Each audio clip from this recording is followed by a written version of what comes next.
Merci d'être avec nous. Vous êtes sur Africa 24, la chaîne qui donne la priorité à l'Afrique. Bienvenue dans cette nouvelle édition de l'invité du jour. La question de protection sociale aujourd'hui est étroitement liée aux enjeux de gouvernance, de transparence et de justice sociale. Alors que de nombreux pays africains tentent d'élargir la couverture, les critiques persistent concernant la gestion des ressources, l'efficacité des mécanismes existants, ainsi que l'accès réel des populations aux prestations sociales. Aujourd'hui, avec M. Jean-Marc Bikoko, coordonnateur de l'Observatoire citoyen de la gouvernance et de la redevabilité, nous allons analyser les défis de gouvernance, les limites structurelles qui continuent de fragiliser les systèmes de sécurité sociale sur le continent. M. Bikoko, bienvenue sur le plateau d'Africa 24. Merci. Monsieur Bikoko, selon la Banque africaine de développement, de nombreux pays africains consacrent aujourd'hui encore moins de 5% de leur PIB à la protection sociale. La faiblesse des ressources explique-t-elle à elle seule les difficultés actuelles dans les systèmes sociaux? Je crois que ça fait partie d'un ensemble de problèmes auxquels font face les systèmes de sécurité sociale en Afrique. Mais déjà, les problèmes financiers font partie du socle essentiel de la sécurité sociale. Mais le problème n'est pas la quantité, mais la gestion de ces fonds. Parce que le peu dont on dispose, s'il était bien géré, on aurait beaucoup moins de problèmes. Et ça encouragerait même la mobilisation d'autres fonds. Mais à partir du moment où les fonds disponibles sont mal gérés, ça décourage même ceux qui sont prêts à vouloir encore donner. Donc je crois que ça fait partie des problèmes, mais c'est un problème fondamental. Justement, cette réponse me permet d'embrayer sur la question suivante. Malgré les cotisations versées, de nombreux travailleurs dénoncent des prestations insuffisantes ou difficiles d'accès. Peut-on parler aujourd'hui d'un problème de gouvernance et de confiance dans les institutions sociales? Et justement, parce que lorsque l'on évalue les montants encaissés et les prestations dont bénéficient les travailleurs, on se rend compte que le gap est énorme. Donc, en termes de pourcentage, pendant que vous cotisez 100%, on vous restitue 40%. Et donc, du coup, où vont les 60%?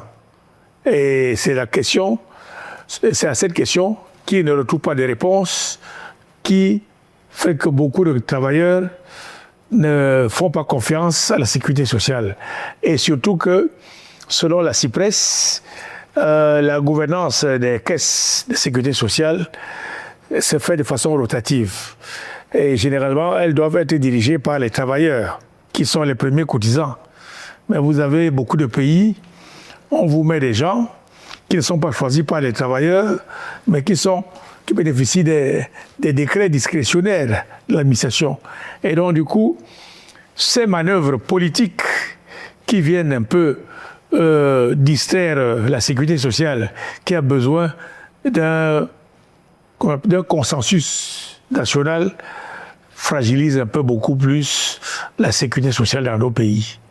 Dans des économies où le secteur informel représente près de 85% des emplois, les politiques sociales actuelles sont-elles réellement adaptées aux réalités actuelles? Pas du tout.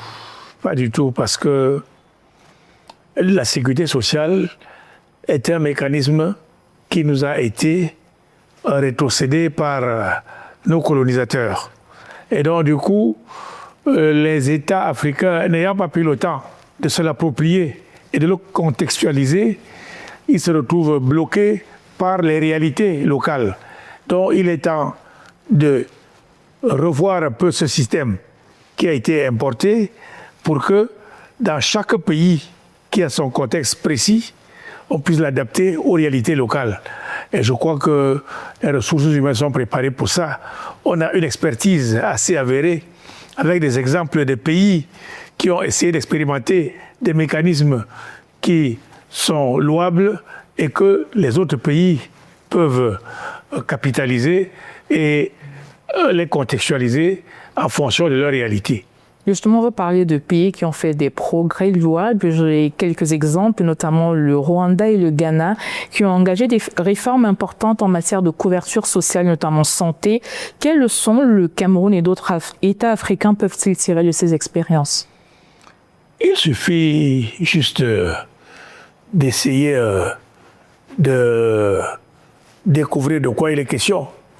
Il y a un principe qu'on appelle le benchmarking, où vous envoyez des experts sur place, ils essaient de rencontrer les personnes qui managent ce système là-bas, vous échangez avec eux et vous voyez comment cela peut se faire dans votre pays pour voir un peu les forces et les faiblesses qui vous permettront de venir les expérimenter chez vous. Le cas du Rwanda est un cas qui n'a pas attendu beaucoup d'années pour que cela se fasse. Tout le monde sait que c'est un pays qui sort un peu d'un drame international, mais qu'en quelques années, il a dépassé des pays qui n'ont jamais connu de crise humanitaire comme chez eux. C'est le cas du Ghana également, qui a connu beaucoup de coups d'État, mais qui, malgré tout, essaye d'expérimenter des mécanismes qui permettent, parce que l'essentiel c'est d'avoir de l'argent. Quelles sont les niches qui vous permettent d'avoir l'argent? Les pays comme les nôtres, beaucoup de pays préfèrent l'endettement, les aides extérieures, alors qu'on a des niches qui permettent, comme le Rwanda, il a mis en place un mécanisme qui taxe les flux pétroliers. Chaque litre de carburant, on prend de l'argent. Les banques, on taxe leurs bénéfices annuels, ainsi de suite. Le Ghana, il a créé une taxe pour les biens et services. Aussi, on peut, dans nos pays, si on essaie de copier ce qui a été fait, un pays comme le Cameroun, où le taux de consommation des boissons alcoolisées est très élevé, je crois qu'on aura beaucoup de fonds. Parce que si on a expérimenté la taxe qu'on prélève pour les médias, qu'on reverse à la CRTV, si déjà on le fait et que personne ne bouge, ce n'est pas pour leur bien-être qu'ils vont bouder. Donc je crois que c'est un exemple à suivre. Monsieur Jean-Marc Bikoko, merci d'avoir répondu aux questions d'Africa 24. Merci beaucoup. Madame, Monsieur, c'était l'invité du jour. Merci de l'avoir suivi. Tout de suite, une nouvelle édition de l'actualité africaine sur nos antennes.